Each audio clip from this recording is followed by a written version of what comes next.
Surtout, ne touchez à rien, ne bougez pas, restez avec nous. Dans un instant, le reste de l'actualité.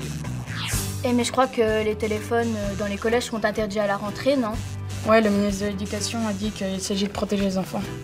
Protéger, ça veut dire que les écrans, les téléphones, quoi, sont dangereux pour notre santé. Moi, j'ai entendu que c'était mauvais pour les yeux. Il faut peut-être qu'on prenne contact avec un opticien. J'ai lu aussi que la dépendance aux jeux vidéo est maintenant considérée comme une maladie.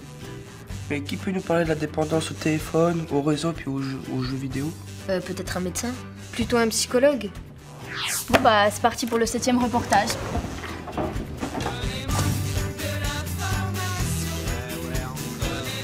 J'ai le droit de jouer à la console que le week-end et les vacances. Que le week-end et les vacances. Et le mercredi après-midi si j'ai fini mes devoirs. Un peu autant que je veux, mais pas plus de 2h30 maximum. Pour mon téléphone et ma tablette, j'ai le droit de jouer toute la semaine. Mon téléphone, je joue pas souvent. Je suis plus sur les réseaux sociaux. Et à tous ceux qui vous like, les sourires en plastique sont souvent des coups d'hashtag.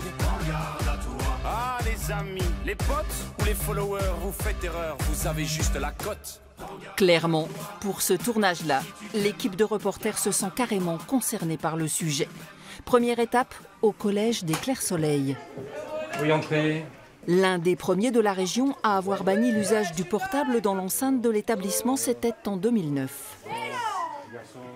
C'était une décision de ce chef d'établissement de soumettre une interdiction de l'usage du téléphone portable. Il ne supportait pas le fait que les élèves de plus en plus écoutent de la musique en passant dans les couloirs, dans la cour, ou se prennent en photo, parce qu'il y a quand même un problème de droit à l'image, quand même, comme vous devez le savoir.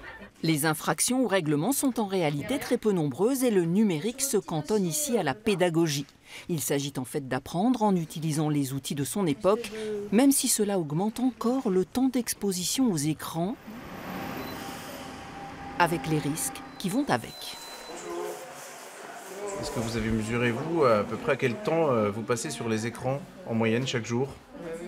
Je passe environ 14 heures par semaine sur mon téléphone. Donc ça fait 2 heures par jour. Et bien t'es bien dans la moyenne nationale. Alors on compte que pour un enfant, il passe entre 2 et 3 heures devant des écrans. Est-ce que regarder trop d'écrans, ça modifie la vue des ados? Un écran de téléphone portable ou de tablette, on le tient à peu près 10 cm plus près qu'un livre. Ces petits 10 cm, c'est pas beaucoup comme ça, mais en optique, c'est tout de suite beaucoup plus important. On sait que l'usage des écrans avec des distances très rapprochées peut donner des myopies évolutives chez les ados. Sans compter la fatigue oculaire et l'excitation due à la lumière bleue des écrans. Mais les effets les plus négatifs sont ceux pointés par les psychiatres et les psychologues, catastrophiques pour les moins de 6 ans, mais tout aussi alarmants pour les ados, accrochés à leur téléphone ou leur console. Quelqu'un qui passe trop de temps sur un écran peut tout à fait, je dirais, souffrir de confusion. Et donc du coup, ça crée des difficultés de concentration. Et donc du coup, ça fait chuter les résultats scolaires.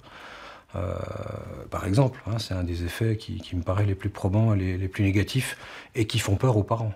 Après 12 ans, l'écran peut avoir sa place dans la vie de l'adolescent, mais avec des garde-fous.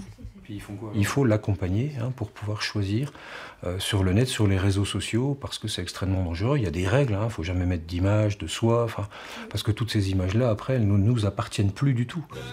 Oui, 2 fois oui, l'addiction aux écrans peut avoir des conséquences graves.